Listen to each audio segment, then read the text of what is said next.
Oke guys, welcome back to Gnosis alias Cakradiva dalam pembahasan alur cerita Donghua Perfect Code One Missiji episode ke-149. Oke, kita review tipis aja episode sebelumnya ya, dimana Xiao terlibat baku hantam dengan jenius klan surgawi Yoyu hingga akhirnya mengalahkan calon tunangan Yunsi itu, bahkan juga mengambil batu mandat ilahi dari tubuhnya hingga membuat Yoyu menjadi setengah lumpuh tidak bisa apa-apa. Tidak hanya itu, Xiao juga berpura-pura mengalahkan Yunsi sebelum kemudian dengan percaya diri membongkar identitasnya sendiri sebagai Huang dan menggaungkan genderang perang bagi siapapun yang berniat merebut batu mandat ilahi dari tangannya. Gimana cerita selanjutnya? Nggak usah lama-lama, openingnya langsung aja kita terobos. Kuy.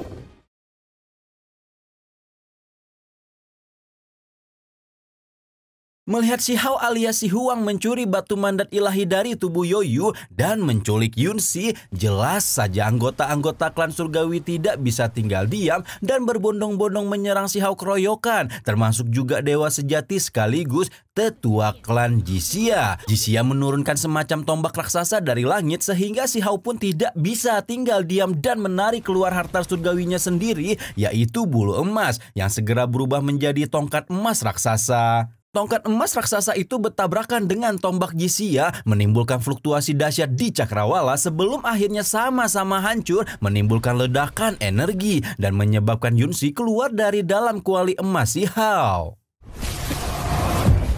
Yunsi yang baru keluar dari dalam kuali langsung tahu jika dewa sejati klan surgawi Jixia akan segera turun tangan, di mana situasi itu jelas sama sekali tidak menguntungkan untuk si Hao. Situasi semakin menjadi rumit ketika para dewa palsu alias ahli-ahli di ranah api ilahi atau api dewa sudah siap beramai-ramai mengeroyok si Hao, sehingga Yunsi buru-buru menciptakan gerbang teleportasi dan berharap si Hao menuruti sarannya untuk segera melarikan diri. Namun sekali lagi si Hao mengabaikan saran itu, berterima kasih atas tawaran sang tuan putri klan surgawi sebelum tanpa gentar sama sekali melayang ke hadapan para dewa palsu yang mengeroyoknya dan meledakkan mereka dengan bantuan tabir pengekang dari kuali surgawi.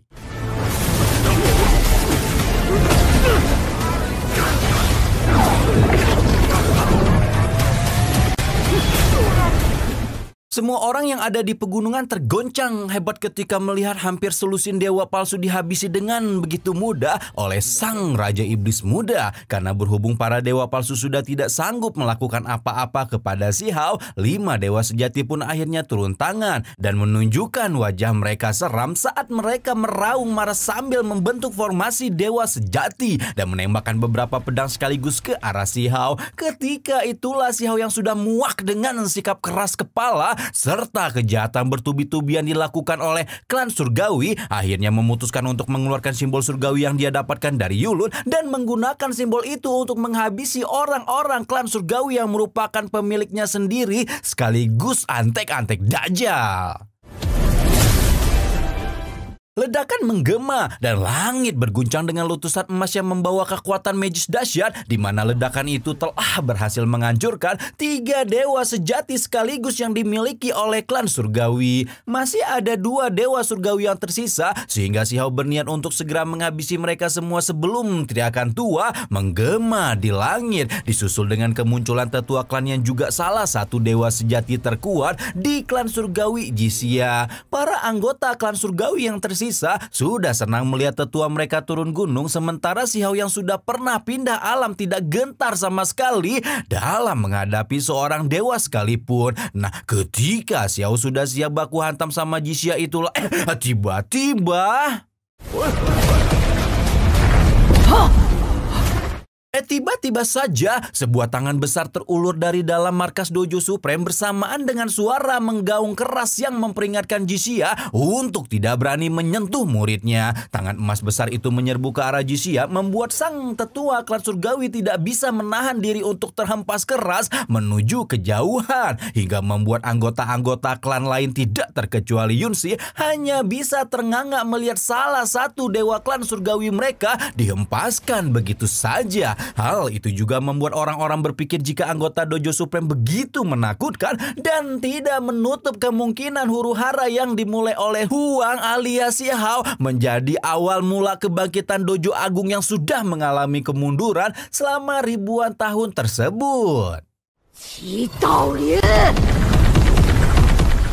Dan ya, sosok yang menyelamatkan Xiao dari kekejaman Jixia itu tidak lain adalah Ji Daolin alias Abah Ji. Membuat Jixia menjadi emosi juga karena tidak memiliki rasa merasa bersalah dengan Ji Daolin. Tapi pendiri Dojo Supreme itu tiba-tiba entah datang dari mana malah menyampuri urusannya. Ji Daolin hanya ingin tertawa mendengar pertanyaan Jixia karena klan surgawi yang sok keras itu baru saja mendatangi gerbang gunungnya dengan penuh kesombongan, berusaha menindas muridnya dan sekarang masih nanya kenapa dia ikut campur. Sungguh tidak masuk akal dan membuat Ji Daolin tidak habis pikir. Jixia jelas saja mempertanyakan kok bisa tiba-tiba Huang menjadi murid Ji Daolin, membuat Ji Daolin langsung murka karena klan surgawi tidak memiliki hak apapun untuk berbicara tentang dojonya.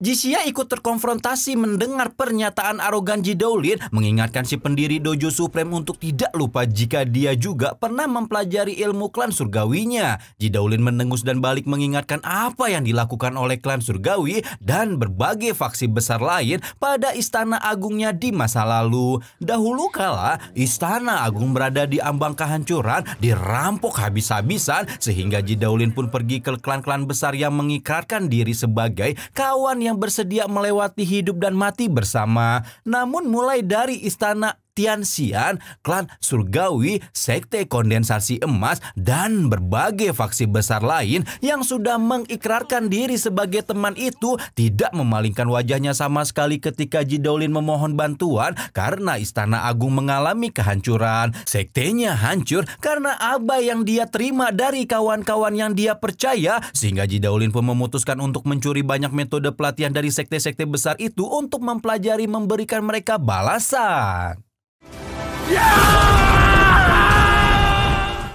Xiao mendengarkan sejarah Ji Daolin dengan tatapan prihatin karena dia bisa memahami sesakit apa pengkhianatan yang dilakukan oleh seseorang yang disebut teman dekat yang rela mati namun tidak melakukan apapun untuk menyelamatkan Ji Daolin dan istana agung di masa lalu. Kalau itu Xiao, sudah jelas si Raja Iblis Muda itu akan menghancurkan semua sekte ini dengan tangannya sendiri. Awalnya Ji Daolin memilih untuk diam setelah kenestapaan yang dia terima, melatih teknik-teknik yang dia curi dan menciptakan ilmu bela dirinya sendiri, yaitu seni 89 surga. Tapi sekarang karena klan surgawi sudah mengganggu muridnya, Ji Daolin pun tidak akan tinggal diam dan segera menyebarkan riak emas ke arah Jixia, membuat dewa sejati klan surgawi itu terhempas sekali lagi dan menubruk pegunungan panjang.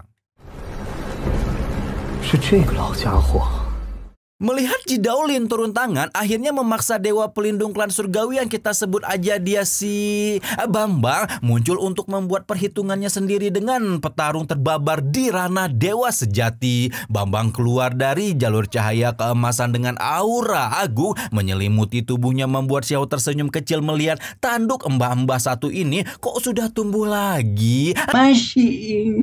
Bambang menanyakan kenapa tabiat senang marah-marah Ji Daolin semakin besar sejak terakhir kali mereka bertemu, membuat Ji Daolin kembali mendengus dan menjelaskan jika saja klan surgawi hanya menurunkan para dewa palsu di ranah api ilahi, maka dia tidak akan membuat apa-apa. Namun berhubung klan surgawi sampai mengirimkan dewa sejati, tentu saja dong Ji Daolin tidak bisa membiarkan mereka menindas muridnya seperti itu. Berpikir jika Ji Daolin tidak bisa diajak berdiskusi, Bambang pun memilih untuk tidak banyak bicara lagi dan bertanya apakah Ji Daolin bersedia menyerahkan Xiao kepada mereka.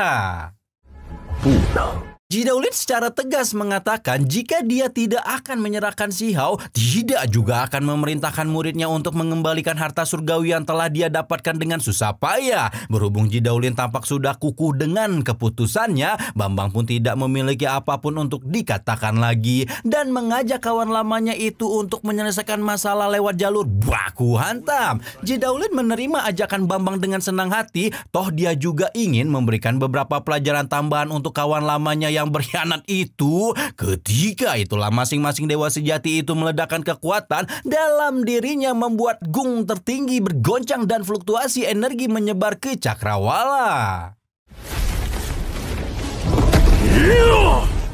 Ketika Bambang dan Jidaulin OTW baku hantam itulah, Jisia menatap dingin ke arah Xiao dari kejauhan sambil melepaskan sebuah teknik yang disebut dengan benih iblis, karena sang tetua klan surgawi itu berencana untuk diam-diam mematahkan inti pikiran Tao Xiao dan membuat bocah anta beranta itu tidak bisa berkultivasi lagi di masa depan. Namun baru saja benih iblis mulai dilepaskan, sebuah rune primordial aneh berkedip dan muncul di samping Xiao untuk menghalaunya, membuat Jidaulin sekali lagi merajut kemarahan melihat trik kotor yang dilakukan oleh Jisia, dan akhirnya memutuskan untuk mengakhiri hidup si tetua klan surgawi saat itu juga, sambil meninggalkan jiwa untuknya mencari tubuh baru agar Xiao memiliki kesempatan untuk menghabisi Jisia dengan tangannya sendiri.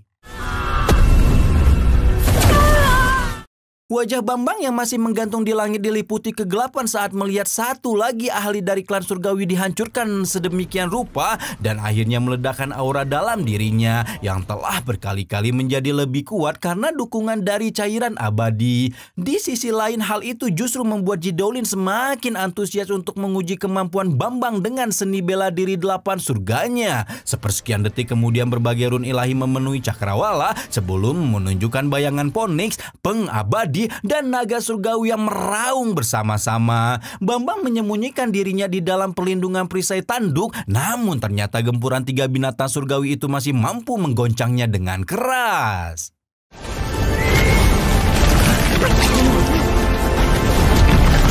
Akhirnya, Bambang tidak mampu menahan gempuran seni bela diri 8 surga Jidaulin. Tubuhnya terhempas dan kedua tanduknya telah dipatahkan sehingga dewa pelindung klan surgawi itu pun akhirnya lari terbirit-birit untuk menyelamatkan dirinya sendiri dari penghakiman Jidaulin. Naga langit, pengapi, dan Phoenix kembali berkumpul di atas kepala Jidaulin ketika pendiri Dojo Supreme itu mempersilahkan siapapun yang berniat untuk mencari gara-gara dengan dojonya keluar sekarang juga. Tidak hanya itu, Jidaulin kemudian menggemakan suaranya ke seluruh dunia, mengumumkan bahwa Huang adalah pewarisnya, dan siapapun yang berencana untuk menyinggung pewarisnya akan menerima pembalasan yang sangat-sangat kejam.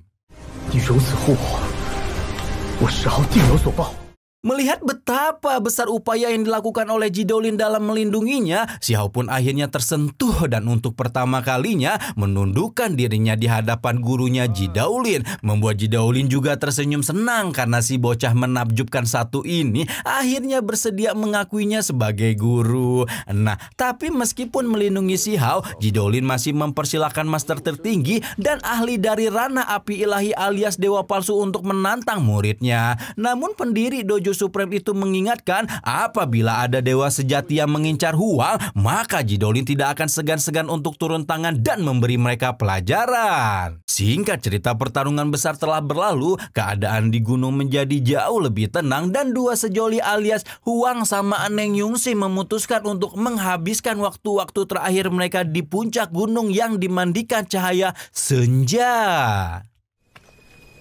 Ya,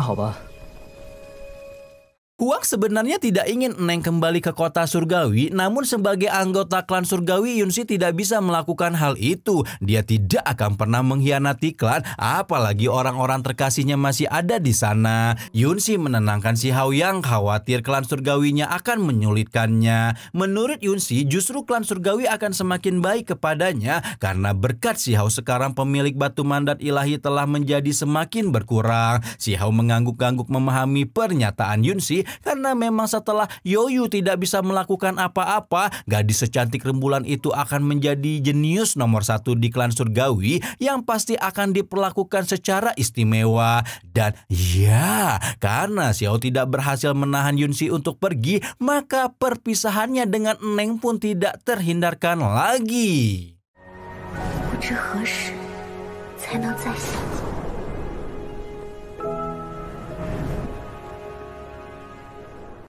Oke, sekarang kita pindah tempat yuk ke Istana Abadi di mana jenius klan alias Di Chong baru saja mendengar kekacauan besar yang disebabkan oleh pewaris dojo Supreme Huang. Meskipun pelayannya sudah menjelaskan jika sepamor-pamornya si Hao tetap bukan tandingan Di Chong, kemunculan Huang tetap dianggap sebagai ancaman baru. Sehingga Di Chong pun segera memerintahkan pelayannya untuk memanggil tubuh kedua yang dia miliki. Selain karena Di Chong merasa tubuh keduanya itu sudah melakukan banyak hal tidak berguna selama berkeliling dunia, perang 3000 provinsi alias perang jenius San Jianzhou akan segera dimulai. Dan karena itulah sang jenius Istana Abadi berniat untuk menyatukan tubuh untuk memperkuat diri.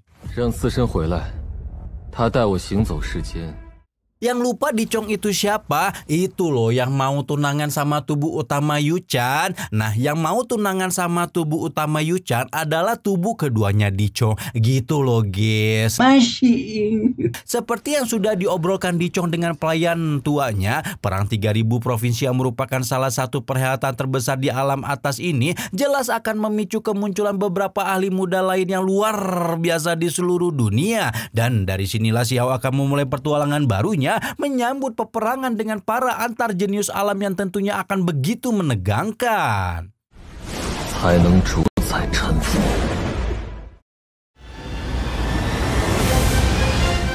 Edian, mantap nih, ternyata sesuai banget sama spoiler yang kita bikinin ya. Ya bedanya cuma di bagian Jisia yang harusnya itu Moluo gitu ya kalau berdasarkan versi novelnya ya.